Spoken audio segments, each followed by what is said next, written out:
Number 10، فیصلے میں انصاف نہ کرنا، فیصلے میں انصاف نہیں کرنا، فیصلہ کرنے کے لیے بولیں تو ناانصافی کرنا۔ تو یہ کیا ہے؟ یہ بھی ایسا گناہ ہے جو لوگ اس کو بہت زیادہ سنگین نہیں سمجھتے ہیں۔ دو لوگوں میں جھگڑا ہوا، بھئی آپ بتاؤ کون صحیح ہے اس میں؟ ابھی دیکھتا کہ یہ بڑی پارٹی ہے، ہاں یہ چھوٹی پارٹی ہے، نہیں غلطی تو تمہاری دکھ رہی میرے کو، ہے کہ نہیں؟ ہاں یہ کیا ہے؟ انصاف نہیں ہے، انصاف نہیں ہے۔ بیوی شوہر کا معاملہ ہے، لیکن کون ہے فیصلہ کرنے کے لیے؟ کون بیٹھا ہے؟ لڑکی والا۔ تو ڈانٹ رہا کس کو ہے؟ داماد کو۔ غلطی تمہاری دکھ رہی پوری، میری بیٹی کی کوئی غلطی نہیں ہے، حالانکہ غلطی اس کی بھی ہے، اس کی بھی ہے۔ بولنا ہی چاہیے تھا دیکھو تمہاری غلطی یہ ہے کہ تم نے ایسا کیا، اور بیٹا تیری غلطی ہے کہ تو نے ایسا کی، دونوں کی غلطی مجھ کو دکھائی دے رہی ہے۔ بلکہ عقل مندی تو یہ ہے کہ داماد سے کہے ٹھیک ہے میں بیٹی کو سمجھاتا ہوں، عقل مندی زیادہ اس میں ہے۔ اور اگر واقعی داماد مانتا ہے اس کو بھی بتاؤ۔ لیکن آدمی کیا کرے پھر؟ یک طرفہ فیصلہ کرے، دیکھے کہ کون اپنا ہے کون پرایا ہے، کس طرف فائدہ ہے کس میں نقصان ہے۔ تو آدمی پھر فیصلہ کرنے میں انصاف کی بجائے فائدہ دیکھے۔ ایسا کتنا ہوتا ہے؟ عام طور سے ایسا ہوتا ہے۔ جماعت اپنی ہے، اپنی جماعت کی کبھی غلطی نہیں رہتی ہے، دوسری جماعتیں ہمیشہ غلط رہتی ہے۔ ہاں اپنا عالم ہے، اس کا فتویٰ ہمیشہ صحیح ہے چاہے کتنا ہی غلط کیوں نہ ہو۔ ہماری جماعت کا فتویٰ ہے، ہمارے عالم نے مسئلہ بیان کیا ہے، تمہارا عالم ہمیشہ غلط ہوتا ہے، ہمارا عالم ہمیشہ صحیح ہوتا ہے۔ اگر کوئی بتا کے پیش کرے بتاؤ یہ بات صحیح ہے کیا؟ بات تو صحیح نہیں ہے، آپ ہی کے عالم نے کہی ہے، اگر ہمارے عالم نے کہی تو پھر صحیح ہے، اگر ہمارے عالم نے کہی ہے تو پھر کیا ہے؟ صحیح ہے۔ کیونکہ کیوں صحیح ہے؟ وہ ہمارا عالم ہے، ہمارا عالم غلط بولتا نہیں ہے۔ ہمارے امام کی بات ہمیشہ صحیح، باقی تینوں امام کی ہمیشہ غلط۔ آپ سوچئے یہ کیا ہے؟ یہ فیصلہ کرنا ناانصافی کے ساتھ یہ حرام ہے، لیکن آج عام طور سے انسان ایسا کرتا ہے، کبھی رشتہ داری کی وجہ سے، کبھی سیاست کی وجہ سے، کبھی سیاست کی وجہ سے، اور کبھی دینی جماعتوں کی وجہ سے آدمی غلط کو صحیح اور صحیح کو غلط کرتا ہے جب اس کو فیصلہ دینے کا وقت آتا ہے۔ اللہ کے نبی صلی اللہ علیہ وسلم کیا فرماتے اس بارے میں؟ آپ نے فرمایا قاضیان فی النار وقاض فی الجنہ، دو قاضی ہیں، قاضی قضا کرنے والا فیصلہ کرنے والا، دو قاضی ہیں جو جہنم میں جائیں گے اور ایک قاضی ہے جو جنت میں جائے گا۔ قاض عرف الحق فقضى به فهو فی الجنہ، ایک تو وہ جج ہے فیصلہ کرنے والا جس نے حق کو جانا، حق کو پہچانا اور حق کے مطابق فیصلہ کیا، یہ کہاں جائے گا؟ جنت میں۔ وقاض عرف الحق فجار متعمدا، دوسرا قاضی کون ہے؟ جس نے حق کو پہچانا، اس کی سمجھ میں آیا صحیح کیا ہے، لیکن فیصلہ اس نے کیسا کیا؟ خواہش کے مطابق جان بوجھ کر ظلم والا فیصلہ کیا، جانتے بوجھتے ظلم کا فیصلہ کیا، غلط فیصلہ کیا، ناحق فیصلہ کیا۔ اور تیسرا وہ آدمی او قضى بغیر علم فہما فی النار، تیسرا کون ہے؟ جس نے بغیر علم کے فیصلہ دے دیا، پوچھا بھی نہیں کس کی غلطی تھی، کیا ہوا، میٹر کیا ہے، سیدھا اس کی دھلائی شروع کر دی۔ کیوں؟ وہ دوسری پارٹی کا ہے، معلوم بھی نہیں کیا بھائی معاملہ کیا تھا، مارنا کس کو شروع کیا؟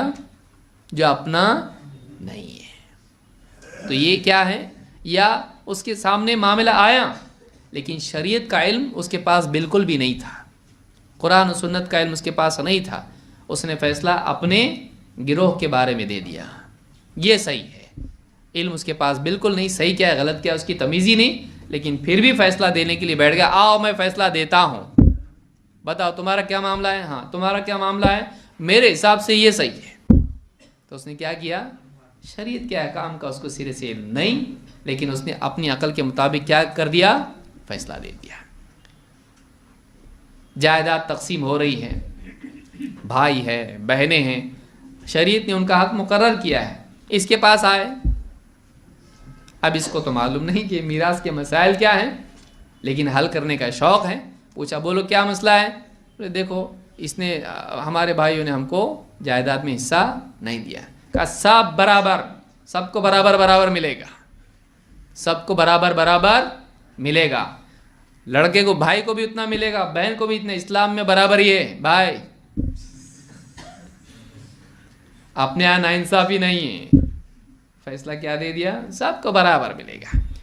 بھائیوں نے پھر بولے نہیں بھائی, ہم نے شادی میں خرچہ کیا ہے اس کی بہت, اور اس کی وجہ سے ہم کو بہت قرضے ہو گئے. ٹھیک ہے, تم کو بالکل نہیں ملے گا اور سب تم کو ملے گا. پہلا بھی غلط تھا اور دوسرا بھی غلط. شادی میں خرچہ کون بولا تم کو کرنے کے لیے؟ دہیج دینے کون بولا؟ اس کی وجہ سے میراث میں سے باپ کی حق نکلے گا اس کا نہیں. تو پہلا فیصلہ کیا تھا؟ سب کو برابر. حالانکہ مرد کے لیے کتنے حصے ہیں؟ 2, اور عورت کے لیے 1. یہ ہوا پہلا. تو پہلی غلطی, یہ پہلا فیصلہ بھی غلط. دوسرا فیصلہ کیا ہے؟ دہیج میں ہم نے بہت کچھ خرچہ کیا اس کی شادی میں, بہنوں کی. بھائی بول رہے ہیں تو کہا ٹھیک ہے ایسا ہے, اب تم کو کچھ بھی نہیں ملے گا, جاؤ اب سب تم نے جو بھی کیا انہوں نے دے دیا نا تم کو, جاؤ گھر کو. تو اب یہ دوسری مرتبہ کا بھی فیصلہ کیا ہے؟ غلط, کیونکہ ان کا حق تھا میراث میں. تو اس طرح کی چیزیں, یہ بھی آدمی کہاں جائے گا؟ جہنم میں. کیوں؟ اس نے بغیر شریعت کے علم کے لوگوں کے بیچ میں فیصلہ دیا. تو یہ دونوں لوگ جہنم میں. ایک وہ جو خواہش کے مطابق جانتے بوجھتے غلط فیصلہ دے, دوسرا وہ جو بغیر علم کے شریعت کے معاملات میں فیصلہ دے, اور تیسرا وہ ہے جس نے علم حاصل کیا, اس کو معلوم تھا واقعی مسئلہ کیا ہے, اور فیصلہ بھی اس علم کے مطابق دیا. تو ایسا آدمی کہاں جائے گا؟ جنت میں جائے گا. تو غیر شرعی فیصلے کرنا, ناحق فیصلے کرنا, ظلم والے فیصلے کرنا, ادھر ادھر پارشیلٹی کرنا, یہ سب کیا ہے؟ اپنا دوست ہے تو اس کی بات ہر صحیح رہتی کیا؟ آج کیا حال ہے دیکھیے. کوئی پوچھے بولو ایسا رہتا کیا؟ بولے اب اپنا دوست اگر پوچھ رہا ہے, نہیں نہیں تمہاری بات صحیح ہے, تمہاری بات کیا ہے؟ صحیح ہے. کیوں؟ دوستی باقی رکھنی ہے بھائی. آج ہم دوستی اس کو سمجھتے ہیں. دوستی کیا ہے؟ واقعی دوستی کیا ہے؟ بھائی میرے کو تیری غلطی لگ رہی ہے, حق بات یہ ہے, برا لگے گا برا مت مان, میرا حق ہے تجھ کو صحیح بات بتانا, تو جو کر رہا غلط ہے. آپ دیکھیے کئی لوگ ہیں, ٹھیک لگ رہا بہت زبردست, باہر جاتا سب ہنس رہے اس کے اوپر, یہ دوست ہے؟ کیسا دکھ رہا میں؟ بہت اچھا لگ رہا. یہاں کالا دبا لگا ہوا, بتا رہا نہیں, برا لگے گا, پورے گاؤں ہنس رہا ہے اس کے اوپر. تو یہ دوستی ہے؟ نہیں. کہ ایک آدمی دل خوش کرنے والی بات بولے, صحیح بات نہ بولے, یہ غلط ہے. آدمی کو صحیح بات بولنا چاہیے. تو خاندانی معاملات ہوں, رشتہ داریوں کے معاملات, یا پھر ملکی معاملات ہوں, جماعتی معاملات ہوں, یا کوئی بھی معاملات ہوں, آدمی کو کیا بولنا چاہیے؟ جو صحیح بات ہے وہ حق بات بولنا چاہیے. فیصلہ صحیح کرے آدمی. یہ اگر نہیں کرتا ہے ایسا آدمی کہاں جائے گا؟ جہنم میں.